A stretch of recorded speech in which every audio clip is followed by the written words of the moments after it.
नमस्कार, मैं कमलेश कबीर आपका एक बार फिर स्वागत करता हूं इस नए एपिसोड में। आज के इस एपिसोड में हम बात करने वाले हैं मणिशंकर अय्यर की। मणिशंकर अय्यर, जब भी आपको नाम आप दिमाग में आता होगा, जहन में आता होगा, तो आपको सारी तस्वीर साफ होने लग जाती है। तो मणिशंकर अय्यर को मैं कांग्रेस पार्टी का सुब्रमण्यम स्वामी कहता हूं और सुब्रमण्यम स्वामी को भारतीय जनता पार्टी का मणिशंकर अय्यर कहता हूं। यह मेरा जो है वो एक निजी आकलन है। हालांकि दोनों की राजनीति को मैं अलग तरीके से भी देखता हूं, क्योंकि मणिशंकर अय्यर, जहां मणिशंकर अय्यर का मुस्लिम प्रेम जाग जाता है, पाकिस्तान का प्रेम जाग जाता है, ऐसी स्थिति सुब्रमण्यम स्वामी के साथ नहीं है। उनका इस मामले में जो है वो अलग नजरिया है। लेकिन जब मैं समानताओं की बात करता हूं तो वो समानताएं इसलिए हैं क्योंकि मणिशंकर अय्यर को कांग्रेस पार्टी ने बहुत कुछ दिया, तो सुब्रमण्यम स्वामी को भी मिला, लेकिन उधर उनको प्रधानमंत्री बनना था, इसलिए वो नरेंद्र मोदी के खिलाफ जो है वो आपको बोलते हुए नजर आएंगे। तो इधर अगर हम बात करें मणिशंकर अय्यर की, तो उसकी भी स्थिति यही बनी हुई है। तो ऐसे में मणिशंकर अय्यर की जो है वो एक नई किताब अभी आई है और हर मीडिया चैनल पे आप उनके इंटरव्यू जो है वो इस वक्त देख रहे होंगे। और जिस तरीके से मीडिया जो है वो खबर चलाता है, वो खबर जो है, वैसे भी मीडिया, आपको पता होगा, इस बुक में भी उस चीज का जिक्र किया हुआ है कि मीडिया जो है वो हर चीज को सनसनीखेज बनाने की कोशिश करता है टीआरपी के लिए। लेकिन न्यूज पढ़ना और न्यूज उस खबर का जो है वो आकलन करना, ये दो अलग अलग चीजें हो जाती है। मैं ये कभी नहीं कहता कि मैं जो है वो मेरा आकलन सही है, मेरा आकलन हो सकता है वो भी जो है वो गलत साबित हो जाए। लेकिन जब हम इसकी बात करते हैं तो मणिशंकर अय्यर के ऊपर बात करना क्यों जरूरी हो जाता है, उसको हम जो है वो इस पूरे एपिसोड में समझेंगे। मणिशंकर अय्यर की जो किताब है वो कांग्रेस पार्टी को दो भागों में बांटती है, एक 2004 से पहले और एक 2004 के बाद। हालांकि इसको जो है मणिशंकर अय्यर ने 2014 की पहले की कांग्रेस और 2014 के बाद की कांग्रेस में बांटने की कोशिश की है, क्योंकि उससे पहले कांग्रेस पार्टी के अच्छे पदों पर जो है वो मणिशंकर अय्यर काबिज थे। तो मैं मणिशंकर अय्यर की कंट्रोवर्सी पे आऊं उससे पहले मैं बता देता हूं, मणिशंकर अय्यर की जो लोकसभा जो क्षेत्र आता है या उनका राजनीतिक जो क्षेत्र प्रभाव वाला आता है वो है तमिलनाडु का मयिलादुथुरई सीट। वो वहां से जो है वो चुनाव लड़ा था। उन्होंने एक ही बार चुनाव लड़ा था और वो चुनाव लड़ा था अटल बिहारी वाजपेयी के समय, जब अटल बिहारी वाजपेयी की सरकार बनी थी 1999 से 2004। उसके बाद में हालांकि वो राज्यसभा में भी रहे, लेकिन राज्यसभा में उनका कार्यकाल जो है वो शुरू होता है 2010 से, तो फिर उनका 2016 तक। लेकिन इस बीच में उनकी हम शिक्षा की बात नहीं करेंगे। जिस तरीके से वो 1965 के या 63 के बाद से ही जो है वो विदेश मंत्रालय में जो है वो अच्छे पोस्ट पे जो है वो काम करते रहे, कांग्रेस पार्टी के जो है वो लीडर बने। और कांग्रेस पार्टी के जब वो लीडर बने तो उनका जो असली जो कैरियर जो है वो सामने आता है 2004 यूपीए 1 की सरकार। तो 23 मई 2004 से 22 मई 2009 तक मणिशंकर अय्यर का जो राजनीतिक कैरियर रहता है वो है पंचायती राज मंत्री। और ये पंचायती राज मंत्रालय जो है वो पहली बार इसका गठन हुआ था, आपको पता ही होगा। और इसके साथ जुड़ी हुई मणिशंकर अय्यर की एक कंट्रोवर्सी भी है। अब जब बात इसमें चल गई है तो मैं आपको बता देता हूं, इनका एक लेक्चर था इस दौरान, और वो लेक्चर था सेंट स्टीफन कॉलेज में, और जॉइंट जो है वो किया था हंसराज कॉलेज। ये दो कॉलेजों का एक प्रोग्राम था, और जिसमें क्या पंचायती राज जो है वो एक समाधान है, इस पूरे एक टाइटल को लेकर जो है वो उसमें बहस थी, और ये मंत्रालय इनके पास ही था। और आपको पता हो तो कांग्रेस पार्टी के एक लीडर है अजय माकन। अजय माकन की जो शिक्षा हुई है वो हंसराज कॉलेज से हुई है। तो उस प्रोग्राम में इन्होंने अजय माकन की शिक्षा को लेकर और हंसराज कॉलेज को जो है वो नीचा दिखाने की कोशिश की थी, और बड़ी कंट्रोवर्सी बढ़ गई थी इसमें। अजय माकन का मजाक भी उड़ाया गया था, क्योंकि मणिशंकर अय्यर जो है वो क्रिश्चियनिटी से आते हैं, तो सेंट स्टीफन कॉलेज के सामने जो है वो हंसराज कॉलेज की जो आप समझ सकते हो कि उसको लेकर मणिशंकर अय्यर के क्या विचार रहे होंगे। और फिर उसके बाद में जब ये कंट्रोवर्सी ज़्यादा बढ़ी तो माफ़ी मांगने के लिए, लेकिन माफ़ी मांगने से इनकार भी कर दिया, और बाद में स्टीफन कॉलेज और हंसराज कॉलेज, स्टीफन कॉलेज के जो छात्र थे उन्होंने हंसराज कॉलेज के छात्रों से माफ़ी मांगी और फिर उसके बाद में उनकी दोस्ती हुई। तो ये वाकया जो है वो उसी वक्त से जुड़ा हुआ है। और एक और कंट्रोवर्सी जुड़ी हुई है, और वो कंट्रोवर्सी ये है कि जब ये 2004 में पंचायती राज मंत्री बने थे तो उसके बाद में अंडमान निकोबार में इनका एक दौरा हुआ था, और उस दौरे के दौरान ये गए थे सेलुलर जेल। और सेलुलर जेल का जब हम नाम लेते हैं अंडमान निकोबार की, तो वीर सावरकर का नाम जो है वो हमारे दिमाग में, जहन में आ जाता है। और कांग्रेस पार्टी हमेशा से कहती है कि वीर सावरकर जो है वो माफी वीर थे। लेकिन मैं इस कंट्रोवर्सी पे आऊं उससे पहले जो इन्होंने जो कंट्रोवर्सी खड़ी की थी, इन्होंने जो कंट्रोवर्सी में जो है वो वहां पे ये कहा था कि वीर सावरकर जो है वो मोहम्मद अली जिन्ना, ये दोनों एक ही जैसे हैं, दोनों की जो नीतियां हैं वो विभाजनकारी है। और वहां पर एक शिलालेख या हम कहें कि एक पट्टिका लगी हुई है जिसपे वीर सावरकर की एक कविता जो है वो उत्कृत की गई है। तो यहां पे मणिशंकर अय्यर ने कहा था कि इस पट्टिका को जो हटाकर और महात्मा गांधी की जो कोई कविता है उसकी पट्टिका को लगा दिया जाना चाहिए। और फिर उसमें कांग्रेस पार्टी के जो है वो आनंद शर्मा भी जो है वो कूद पड़े थे कि कांग्रेस पार्टी जो है वो ना तो वीर सावरकर को देशभक्त मानती है, ना स्वतंत्रता सेनानी मानती है। अब आपको इस बात को समझना पड़ेगा। ये कंट्रोवर्सी जब आ जाती है तो फिर चीजें जो है वो बहुत सारी पीछे चली जाती है, और मुझे लगता है कि आपको और हमें इतिहास की जानकारी होना बहुत जरूरी है। अब इतिहास की दो जानकारियां मैं बताता हूं। जब इन्होंने मोहम्मद अली जिन्ना की जो है वो यहां पे तुलना की, तो मोहम्मद अली जिन्ना को सेक्सुअल ट्रांसमिट डिजीज थी, और इस बात का पता जो है वो जवाहरलाल नेहरू को भी था और महात्मा गांधी को भी था, क्योंकि जिस बंगाली या यूनानी डॉक्टर से उनका इलाज चल रहा था उसने जाकर ये बात बताती थी कि अगर भारत आजाद होता है तो उस आजाद भारत का पहला प्रधानमंत्री जो है वो मोहम्मद अली जिन्ना को बना दिया जाए, क्योंकि वो 6 महीने से ज्यादा जिंदा नहीं रहेंगे। तो आप देखिए, कोइंसिडेंटली इस बात को जो है वो पर्दा डाला गया, क्योंकि जवाहरलाल नेहरू का जो सपना था वो उससे टूटता हुआ नजर आ रहा था। और जवाहरलाल नेहरू का क्यों टूटता हुआ नजर आ रहा था? क्योंकि माउंट बेटन जो थे, अब आपको माउंट बेटन से आपको पता चल गया होगा, क्योंकि जो पहली बार शपथ दिलाई जवाहरलाल नेहरू को वो माउंट बेटन ने दिलाई थी।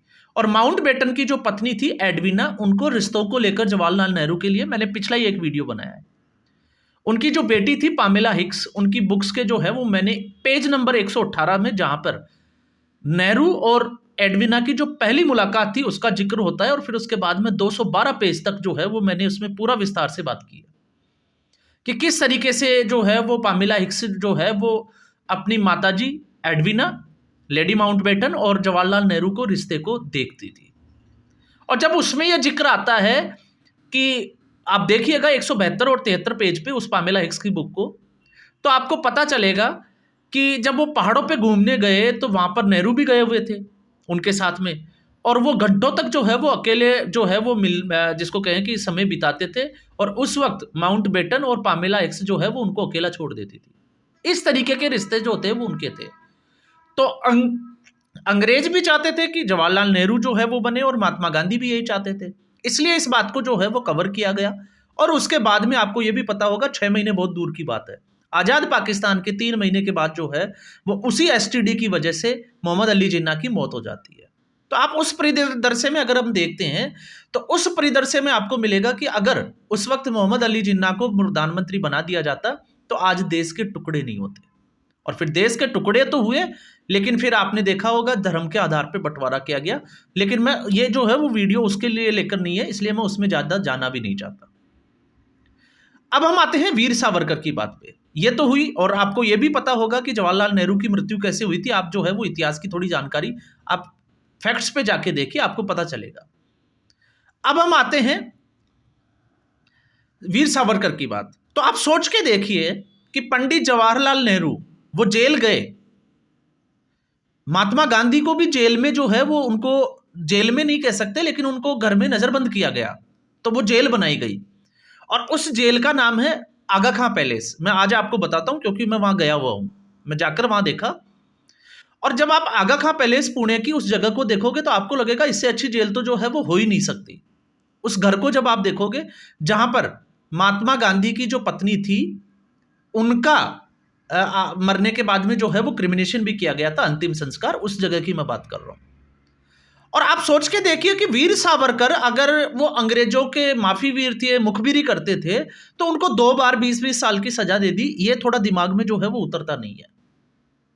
इसलिए मैं कहता हूं कि कांग्रेस पार्टी जो है वो किस तरीके से काम करती है। और जब मैं इस मणिशंकर अय्यर के प्रदर्शन में देखता हूं, उसकी बुक में, तो कुछ सच्चाई भी है, लेकिन कुछ वो चीजें जो है वो हमें समझने की जरूरत भी है। और आप देखिए, पंचायती राज मंत्री के अलावा जो है वो इनको 2004 से लेके जनवरी 2006 तक जो है वो पेट्रोलियम और प्राकृतिक गैस मंत्रालय भी दिया गया। इसके अलावा युवा खेल मंत्रालय भी जो है वो खेल मंत्री बनाया गया। पूर्वोत्तर क्षेत्र का विकास मंत्री भी ये रहे। तो ये सारी जो है वो कांग्रेस पार्टी ने दी। और उसके बाद में जो है वो शुरू हो जाता है आपका 2014 में। आपको पता होगा, एआईसीसी की मीटिंग में प्रधानमंत्री नरेंद्र मोदी के जो चाय वाला जो बयान दिया था कि एक चाय वाला जो है वो प्रधानमंत्री, अगर वो हार जाते हैं तो वह एआईसीसी की जो मीटिंग्स होती है उसमें चाय बेच सकते हैं, चाय पिला सकते हैं। ये टिप्पणी की थी। और फिर इस टिप्पणी को भारतीय जनता पार्टी ने हथियार बनाया था। और आपको पता होगा, चाय वाला वो जो है वो यहां से निकल के आया था। तो ये भी एक मणिशंकर अय्यर की बड़ी कंट्रोवर्सी थी। लेकिन मणिशंकर अय्यर की इस कंट्रोवर्सी में, जब आपने देखा होगा, मैंने 2-3 देखे उनके वीडियो वगैरह, ललन टॉप पे भी देखा और दूसरे न्यूज चैनल्स पे भी, तो जब वो ये कहते हैं तो संदर्भ जो है वो अलग हो सकता है। लेकिन यहां पर उन्होंने स्पेशली नाम लिया राजदीप सरदेसाई और बरखा दत्त। राजदीप सरदेसाई एक नंबर का चाटुकार, एक नंबर का चमचा पत्रकार। और राजदीप सरदेसाई नहीं, ये सारी लॉबी, रवीश कुमार हो गया, अभिषाट शर्मा न्यूज क्लिक वाला हो गया, और पुण्य प्रसून वाजपेयी हो गया, जिसका तो अरविंद केजरीवाल के साथ फिक्सर का एक वीडियो भी वायरल हो गया था कि किस तरीके से ये लोग जो है वो पैसा लेकर अपने इंटरव्यूज वगैरह करते थे। वो तमाम तरह की चीजें जो है वो मीडिया में भरी हुई है। और इनका एक्सपीरियंस भी था, क्योंकि कांग्रेस पार्टी 2004 के बाद में जब राहुल गांधी आए, आपने देखा होगा इस बुक में जो है वो कंट्रोवर्सी डाली है मणिशंकर अय्यर ने कांग्रेस पार्टी को लेकर। लेकिन उन्होंने डाली है 2012 की, जब सोनिया गांधी जो है वो पहाड़ों पर जो है वो समय बिताने के लिए गई थी, क्योंकि उनको एक बड़ी बीमारी हो गई थी, कांग्रेस वो कैंसर की। और उसी वक्त जो है वो प्रधानमंत्री मनमोहन सिंह की 6 बार सर्जरी हो गई थी, बाईपास सर्जरी। तो उस वक्त मणिशंकर अय्यर का यह कहना है कि उस वक्त जो है वो प्रधानमंत्री जो है वो प्रणब मुखर्जी को बना देना चाहिए था और राष्ट्रपति मनमोहन सिंह को बना देना चाहिए था। अगर ऐसी स्थिति होती तो शायद कांग्रेस पार्टी आज जिस स्थिति में है उस स्थिति में नहीं होती। लेकिन मैं इसमें जो है वो सहमत नहीं हूं। और मैं सहमत इसलिए नहीं हूं, कांग्रेस पार्टी की सरकार जो है वो इसलिए नहीं गई कि बाईपास सर्जरी हो गई थी या प्रणब मुखर्जी को जो है वो नहीं बनाया गया था। कांग्रेस पार्टी की सरकार उस वक्त इसलिए गई थी क्योंकि देश भर में इंडिया अगेंस्ट करप्शन जो है वो एक पूरा माहौल बन गया था। क्योंकि 2009-10 में जो घोटाले हुए और जिस तरीके से जो है वो मनमोहन सिंह को नजरअंदाज किया गया कांग्रेस पार्टी में सोनिया गांधी के द्वारा, तो एक माहौल बन गया। और उस माहौल में गुजरात मॉडल, जहां पे प्रधानमंत्री नरेंद्र मोदी काबिज थे, वो एक उनकी छवि बनी और उस छवि में जो है वो बीजेपी जीत के आ गई। तो 2014 का चुनाव भारतीय जनता पार्टी ने इसलिए जीता। और जो लोग ये कहते हैं कि हिंदुत्व की वजह से जीते हैं, मैं उसमें भी जो है वो यहां पर एग्री नहीं करता। क्यों नहीं करता? क्योंकि 2014 से 2019 तक का अगर आप सफर देखोगे तो उस वक्त कांग्रेस को बड़े मौके मिले, लेकिन कांग्रेस पार्टी जो है वो मौके का फायदा नहीं उठा पाई। और 2019 में जो नरेंद्र मोदी की जो सरकार थी उसकी प्रचंड जीत मिली, उसमें एक सबसे बड़ा जो कारण था वो था सर्जिकल स्ट्राइक। वो मिली 2014 इंडिया अगेंस्ट करप्शन। फिर उसके बाद में जो 2019 में जो जीत मिली उसमें राष्ट्रवाद का बड़ा रोल था। और उसी वक्त मणिशंकर अय्यर जैसे लोग जो है वो पाकिस्तान का विजिट कर रहे थे। और कांग्रेस पार्टी जो है वो राष्ट्रवादिता के ऊपर सर्जिकल स्ट्राइक पे जो है वो सवालिया निशान खड़ा कर रही थी। इसलिए देश में जो है वो एक राष्ट्रवाद का मैसेज गया और भारतीय जनता पार्टी की सीटें बढ़ के आ गई। और अगर ये लोग ये कहते हैं कि हिंदुत्व की वजह से जीती है, तो फिर 2024 तक आते आते आप देखिए भारतीय जनता पार्टी की सीटें कम हो जाती है। अब जो भारतीय जनता पार्टी जिस नीति के ऊपर आई है, जो रणनीति बनाई है, उसमें हम कह सकते हैं कि अगर इस वक्त भारतीय जनता पार्टी की हरियाणा और महाराष्ट्र में अगर जीत हुई है तो उसमें हिंदुत्व एक बड़ा मुद्दा है। तो यहां पर यह कहना भी गलत हो जाता है। तो यहां पे लेकिन इसमें जो है वो हम बहुत सारी चर्चाएं कर सकते हैं। लेकिन समझने वाली बात यह है कि 2004 के बाद में जब से राहुल गांधी आए हैं, जब मणिशंकर अय्यर कहते हैं कि प्रणब मुखर्जी को 2012 में जो है वो राष्ट्रपति के बजाय प्रधानमंत्री बनाना चाहिए था, मेरा यह मानना है कि 2004 में जब राहुल गांधी का राजनीति में आगमन हुआ, उस वक्त प्रणब मुखर्जी को मनमोहन सिंह जी के बजाय जो है वो प्रधानमंत्री बना देना चाहिए था। तो मुझे लगता है कि शायद आज कांग्रेस पार्टी अलग स्थिति में होती, क्योंकि मनमोहन सिंह को जो है वो अर्थशास्त्री थे, उनको वित्त मंत्रालय देना चाहिए था, और प्रणब मुखर्जी को प्रधानमंत्री। और अगर प्रणब मुखर्जी प्रधानमंत्री बनते तो 10 साल में जो यूपीए की जो सरकार थी उसकी परिस्थितियां अलग होती। क्यों? क्योंकि राहुल गांधी को प्रमोट करने के चक्कर में बड़े नेताओं को नजरअंदाज किया गया और उसमें फायदा मिला भारतीय जनता पार्टी को। और मणिशंकर अय्यर की कंट्रोवर्सीज की अगर हम बात करते हैं तो मैं आपको उसमें आऊं, उससे पहले मैं थोड़ा सा एक इसमें और एड ऑन करना चाहूंगा कि 2004 जब राहुल गांधी आए हैं, उसके बाद से कांग्रेस पार्टी का गांधी परिवार जो है वो मीडिया के भरोसे चल रहा था। आप उठा के देखिए 2004 के बाद में जो मीडिया में रिपोर्ट्स आ गई, और मीडिया कौन थे? 2014 से पहले जो पत्रकार थे, आप उनका ट्रैक रिकॉर्ड उठा के देखोगे तो सारे दलाल मीडिया वाले, जो सरकारी पैसे पे जो है वो पार्टियां करने वाले, उन लोगों ने जो है वो कोई भी रिपोर्ट टीवी पे दिखा दी और कांग्रेस पार्टी ने उसको सच मान लिया। इसलिए कांग्रेस पार्टी गर्त में गई। अब उसमें मणिशंकर अय्यर चाहे राजदीप सरदेसाई की बात करें या बरखा दत्त की बात करें, राजदीप सरदेसाई ने तो आपको पता है टीएमसी में चाटुकारिता करके जो है वो सागरिका घोष को जो है वो सांसद बना ही दिया राज्यसभा का। बाकी कुछ लोगों के हाथ नहीं लगाए तो वो हाय तौबा कर रहे हैं। अब उनके पल्ले जो है वो कुछ पड़ नहीं रहा, क्योंकि 2014 के बाद में प्रधानमंत्री नरेंद्र मोदी ने ये मीडिया का जो सिस्टम है उसको कट कर दिया। अब जो है वो 2014 के बाद में जब भी प्रधानमंत्री का किसी देश में विजिट होता है तो मीडिया का पर्सन साथ नहीं जाता है, इनको कोई भाव नहीं देता। कोई जो है वो सिक्रेसी की जो या प्राइवेसी की जो चीजें हैं भारतीय जनता पार्टी की, वो लीक नहीं होती। इससे पहले लीक होती थी, इसीलिए जो है वो डीप स्टेट अभी बौखलाया हुआ है, क्योंकि उस वक्त डीप स्टेट के मोहरे हुआ करते थे, ये पत्रकार हो गए, मंत्री हो गए, क्योंकि ये आपस में बैठ के शाम को पार्टी करते थे। और ये जो है वो सच्चाई है। और आज भी इन लोगों का मोदी विरोध में उतरने का कारण भी यही है। आप समझोगे तो इनका दर्द बहुत बड़ा है, क्योंकि आज इनको कोई पूछता भी नहीं है। लेकिन जब हम मणिशंकर अय्यर की बात कर रहे हैं तो इसलिए मैंने ये बात बोली है राजदीप सरदेसाई और बरखा दत्त की। क्यों? क्योंकि इन्होंने जिस तरीके से, इनका मणिशंकर अय्यर का मानना है कि जिस तरीके से इसकी जो बात थी चाय वाली, उसको प्रोजेक्ट किया गया इन दोनों पत्रकारों के द्वारा, उससे इनको जो है वो इनकी छवि खराब हुई और एक ये माहौल बन गया कि 2014 में हार का बड़ा कारण मणिशंकर अय्यर था। और मणिशंकर बड़ा कारण तो नहीं, लेकिन कारण था। क्यों कारण था? क्योंकि इसके 2015 में भी आपको मणिशंकर यहीं नहीं रुकता है। जब हम इसकी कंट्रोवर्सी की, क्योंकि ये किताब में तो नहीं लिखेगा, लेकिन आपको पता होगा उस वक्त नवंबर में पेरिस में जो है वो हमले हुए थे, और हमले करने वाले जो है वो मुस्लिम इस्लाम को मानने वाले जो कट्टरपंथी थे उनके द्वारा। और उस वक्त मणिशंकर अय्यर ने स्टेटमेंट दिया था कि जो फ्रांस ने जो हिजाब वाला जो प्रतिबंध लगाया था, ये उसकी प्रतिक्रिया थी। और जो लोग उसमें जो मारे गए दंगों में मुस्लिम, उसकी जो है वो इसने समर्थन कर दिया था। तो पाकिस्तान प्रेम जो है वो आपको यही नहीं, ये इस्लामिक प्रेम जो है वो आपका मणिशंकर अय्यर का जगह जगह पे दिखाई देगा। अब मुझे नहीं पता कि इसने बुक में जो है वो इतनी बातें लिखी है या नहीं लिखी है, लेकिन उसके बाद से आपको पता होगा पुराने लोगों को जो है वो कांग्रेस ने हटाना शुरू किया और नए लोगों को जो है वो साथ में जोड़ना स्टार्ट किया। लेकिन गांधी जब ये कहते हैं कि राहुल गांधी से उनकी एक बार मुलाकात हुई है और प्रियंका गांधी की पिछले 10 साल में 2 ही बार मुलाकात हुई है, उनको टाइम ही नहीं दिया जाता। तो ये तो कांग्रेस पार्टी की सच्चाई है, क्योंकि चांदी का चम्मच लेकर पैदा होने वाले लोग कहाँ तो धरातल पे जाएंगे। और आज भी देखिए, सिर्फ और सिर्फ हरियाणा और विधानसभा चुनाव हुए, महाराष्ट्र के विधानसभा चुनाव हुए, तो चल क्या रहा है? लिपापोती चल रही है। किस नेता ने जो है वो धरातल पे जाकर जो है वो ये पता करने की कोशिश की कि हार के मुख्य वजह क्या थी? आज भी संगठन की कमजोरी है।